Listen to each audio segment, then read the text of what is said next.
Friends, how lovely to see you again after our brief summer break. James, nice to see you. Have you had a good break and are you raring to go back again with our video discussions? I'm certainly had a good break, Ian. Yep, and I think I'm raring to go. Feels very strange to be doing this of an evening again, but looking forward Indeed, to a good indeed, chat indeed, about indeed. this week's And, passage. and, Yeah, and you're obviously in holiday mode because you're looking very relaxed and very untempered. very relaxed. Yeah, no Okay. dog collars or anything. Yeah. Yeah, well, okay, James, now you may remember there's this thing called the lectionary, which is a pattern of readings of Oh scripture. yes, I remember that. You remember Yeah. that? And we are in the week of the Trinity season, week 12, Trinity 12. So Yes. Yes. if you remember, we've been working through the Trinity season, and we've been working through as well this sort of travelogue disciple section in Luke's Gospel. Yeah. Yeah. So, do you remember what the reading is for Trinity 12? I normally ask if you remember all those time ago when we last did a video. Yeah. Yeah. We do Yeah. this double act, and I say it's the lectionary, and I tell you which Yeah. week it That's is, and then you right. tell me what the passage is. Yeah. So well, I think we've got to Luke 14, 25 to 33. We have. Slightly oddly, the lectionary misses out the final two verses of chapter 14. It does. And then the following week, we jump to Luke 15. It's one of these quirky lectionary things, which is a bit annoying, especially here, because I think, as we'll probably explore, it is actually part of the passage. It is. But Quite and obviously. sometimes when people have quirks, we come to become quite fond of them. But I don't know We if do. I don't know Yeah. if that happens with the lectionary or not. I don't think one can ever fully be reconciled to the lectionary in Okay, my own fine. experience. Well, not so far in my life. Maybe in another 20 years, maybe, but I'm not there yet. When you're an old man. That's right. I'm still fighting for all the scriptures, not just the bits the lectionary wants to me to Fantastic. read. So, It's just worth reminding friends just that, before we go any further, just don't forget to the two things we love you to do, which is to click that you like this, to click on the share button, you can pass it on to others, and to subscribe so you don't miss future videos. That's right. We love that, don't we, we James? do. That's really helpful. Yeah. Yeah. But going back to the lectionary, I mean, again, I've mentioned this before, but my ordaining bishop was the chair of the Liturgical Commission at the time, Bishop of Salisbury, David Stancliffe. And when I did challenge him about this, he said, well, the lectionary is permissive, by which he meant, well, kind of, if you think it's wrong, we'll adjust it a bit. So, Yeah. if folks who are using the lectionary, I really would encourage you to do the sensible thing and read this whole section because, Yeah. well, I think there's two things to say about this passage, James, aren't there? Well, one is we'll get onto the content because the reason why it makes sense to read right to the end of the chapter is that we've got a kind of introductory saying about loving and hating. Then we've Yes. got a pair of sayings about the cost of discipleship. And then we've got the final saying about saltiness and salt losing its saltiness. And, Yes. and and these things do come from quite different parts of the other synoptics in Matthew and in Mark.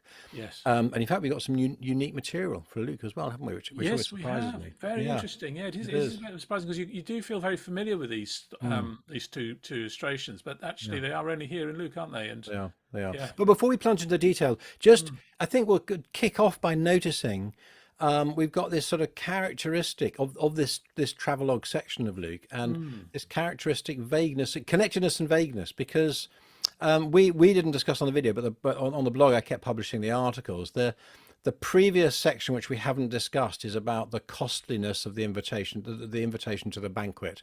Yeah. And all these people who say, I cannot come to the banquet, don't trouble me now, if you remember back to the 1980s.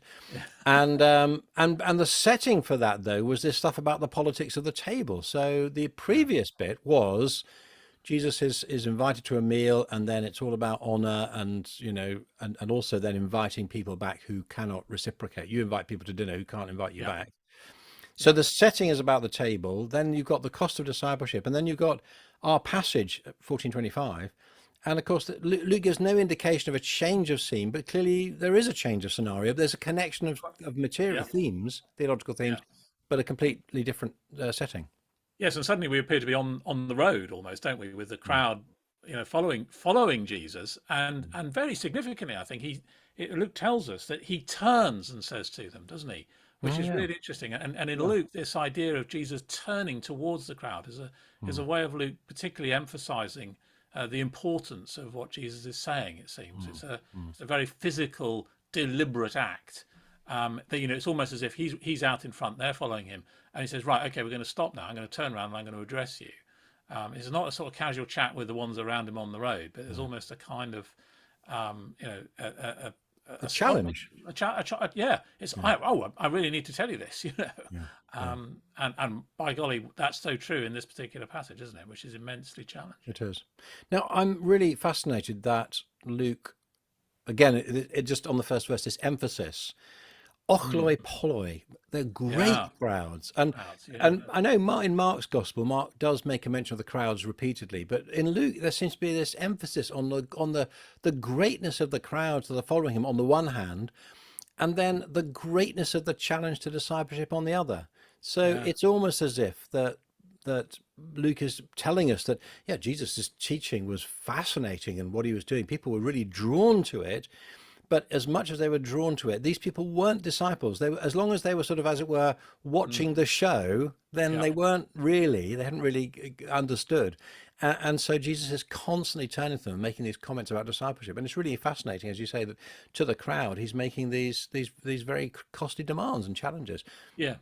Yeah, and I mean, it gives us a very distinctive demarcation line, really, between those who are essentially bystanders or Yeah, interested or yeah, just fascinated, with those who are actually going to be the followers of Jesus. yeah, And I think that's immensely challenging for the church because and we maybe particularly the Church of England, I don't know, but I mean we do embrace many people in churches, and it's been fascinating with the pandemic to see how many people have dropped off from church mm, life. mm, mm.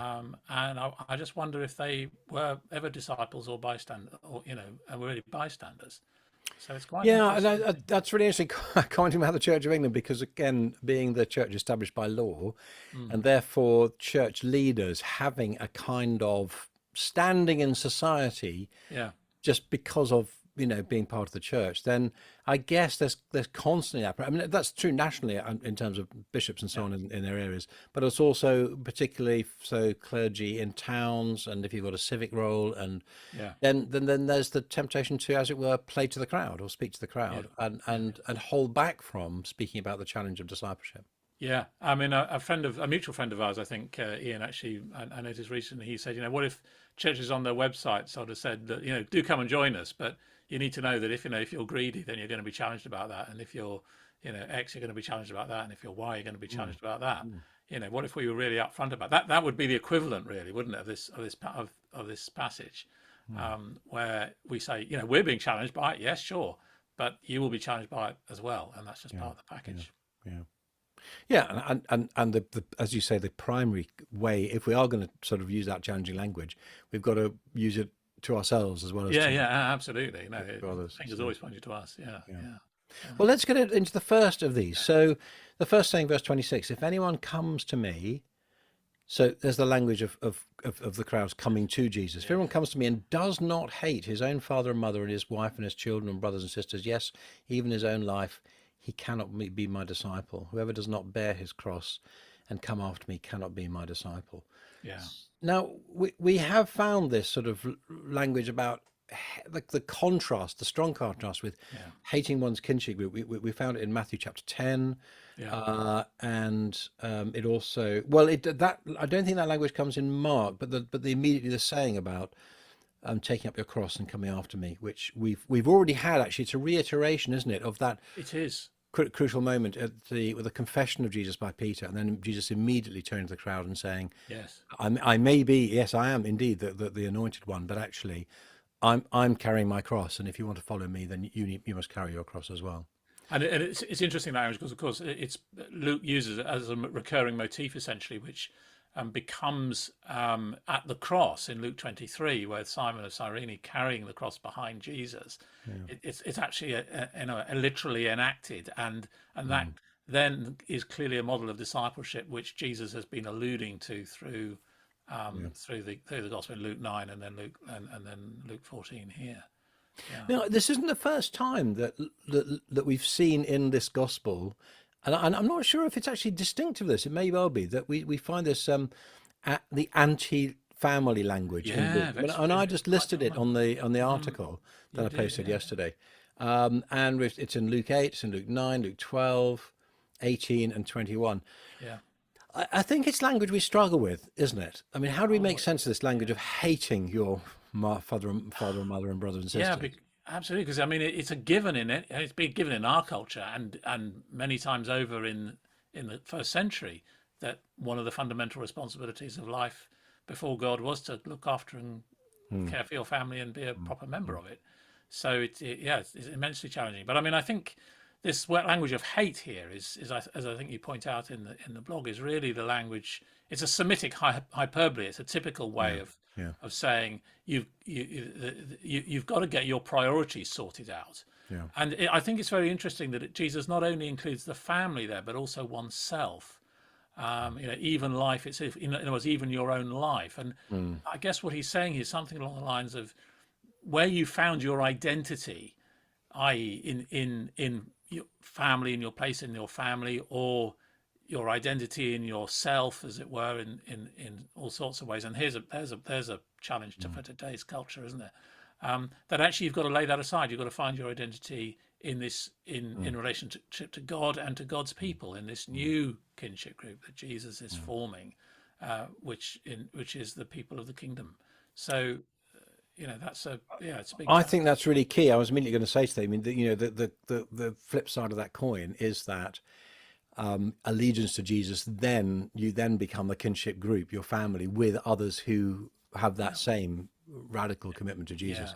yeah, I think I'm still struggling though with how do we inhabit yeah, the context, because again in our Western culture we do live quite atomized, quite isolated lives. I mean, we've been looking after my mother-in-law and father-in-law in our home, and that's pretty unusual in yeah. our culture, whereas actually in other parts of the world that's really much more common.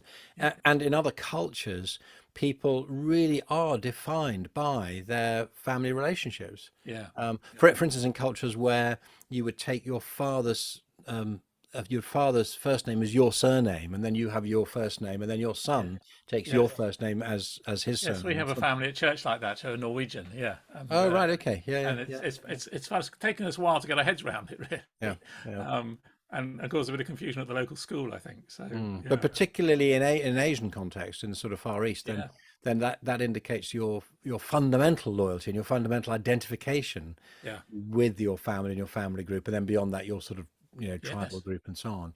Um, yes, so yes. I just wonder whether we still struggle from our own Western perspective to really hear the radical bite and challenge of Jesus's redefinition there Oh, of absolutely. family and family identity. Yeah. And of course, I mean, it's a huge challenge, isn't it, to the local church? Because in a sense, the local church is there to articulate this for individuals. What does it Mm, mean to be mm, that new kinship group? And mm, therefore, the quality of life of the local church is always under scrutiny mm. in that sense. Yeah. Mm.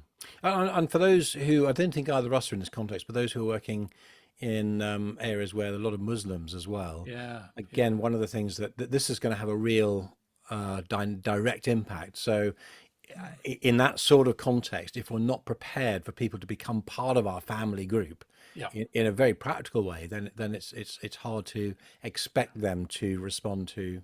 Jesus's invitation. Yeah. Yeah. Yeah. And it's interesting that, I mean, there are a number of groups across the country now who are experimenting with what it means to be Christians living in community in a much closer way than you would get Mm, traditionally in the church. mm, And I think that's fascinating that people are reading these kinds of challenge of Jesus and saying, well, mm, what would that look like? Are there a mm. few people around me who would experiment with this? And there's been some really interesting communities that have sprung up like that. But it's I think different. we're going to have a particular test because, the time that we're speaking now, people might be watching this in a few years' time, but we're facing this really drastic increase in fuel Awesome. costs. Yeah.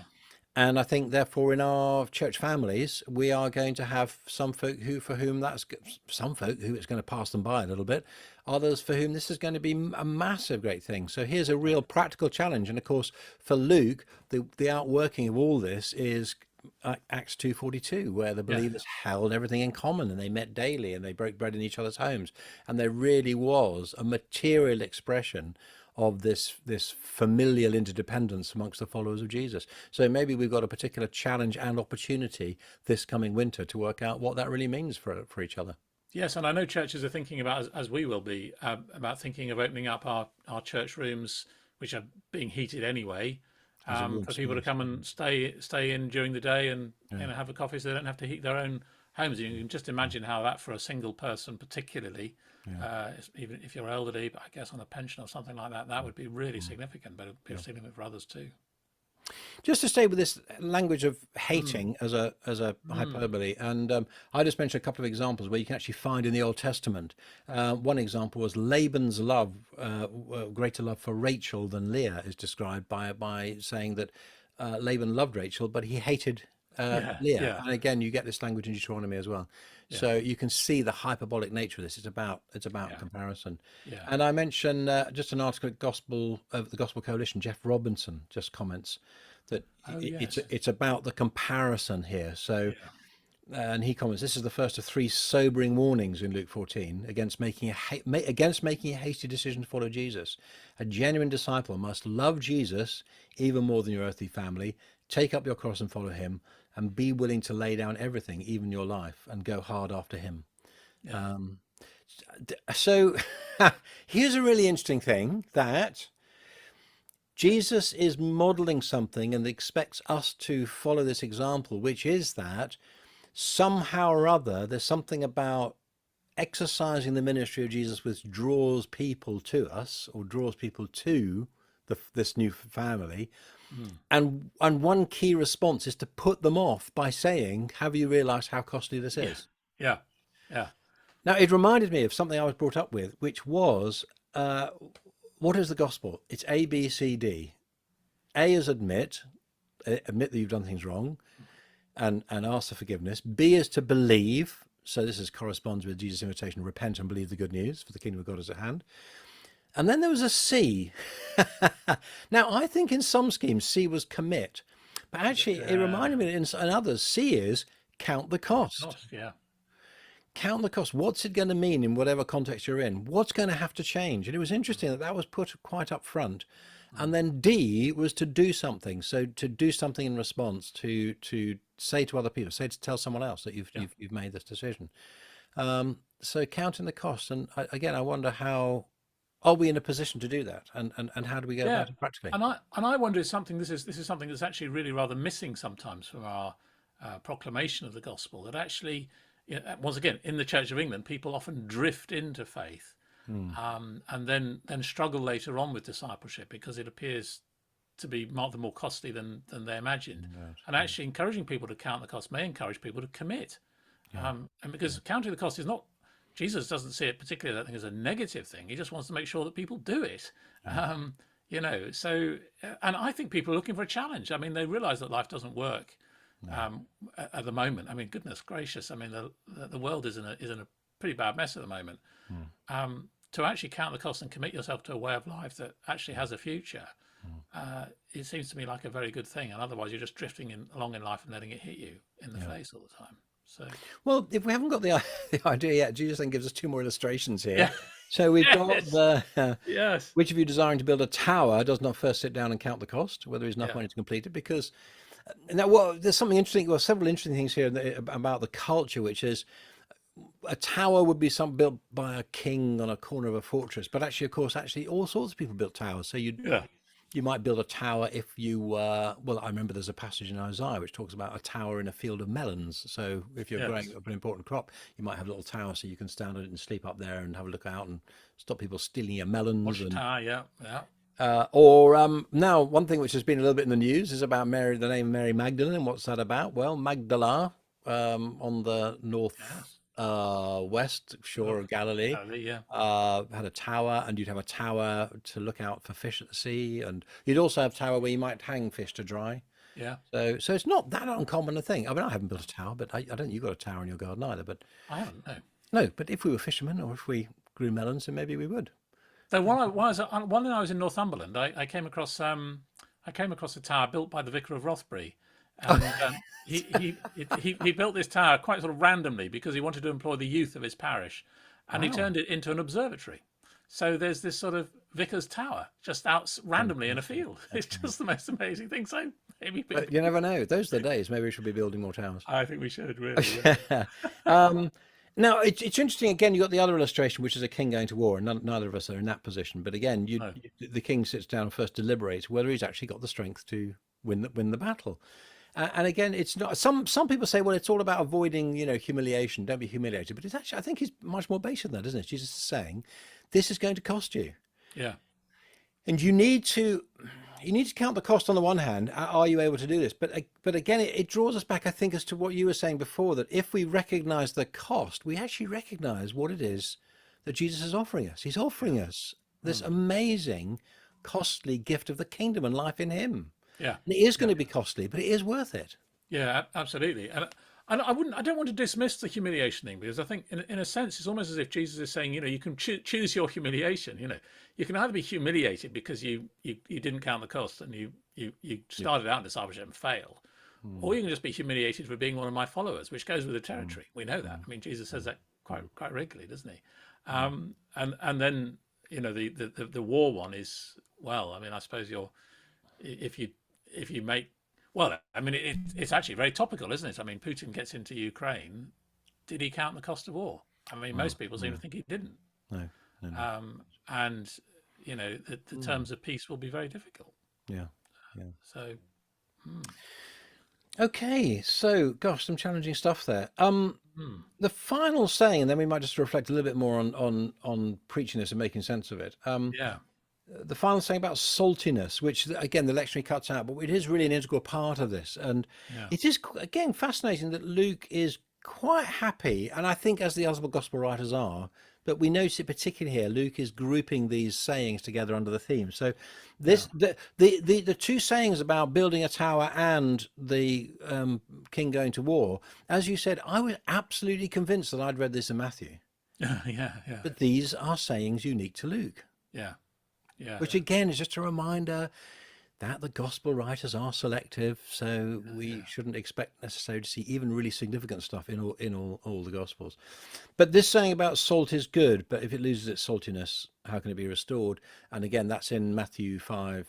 It's in the Sermon on the Mount. That's right. Yeah, The Sermon on the Mount. And again, this actually doesn't make much sense to us in the normal sense. I mean, I just made scrambled egg and put salt on it, but of course, actually, in the ancient world, particularly in this context, if you get salt from the Dead Sea, for example, it's actually a mixture of salt and other yeah, stuff. yeah, And actually, if it leaches, if it gets wet, and then actually the salt can dissolve out, and you're just left with the dross. rubbish. Yeah, yeah. So It's interesting that this final saying, because in a sense, the others feel as though they're talking before you become a disciple, whereas this feels like almost after you become a disciple. I mean, that you're a disciple, but you might be losing your saltiness, and that's also something that you've got to watch out. It's also another challenge from Jesus. So I just wonder whether, in that crowd there are people who are, they do want to follow. They have counted the cost in the sense they've kind of got to grips with that, but there's also that sense in him dropping off. so it's that's Jesus talking to people like you and me, isn't it?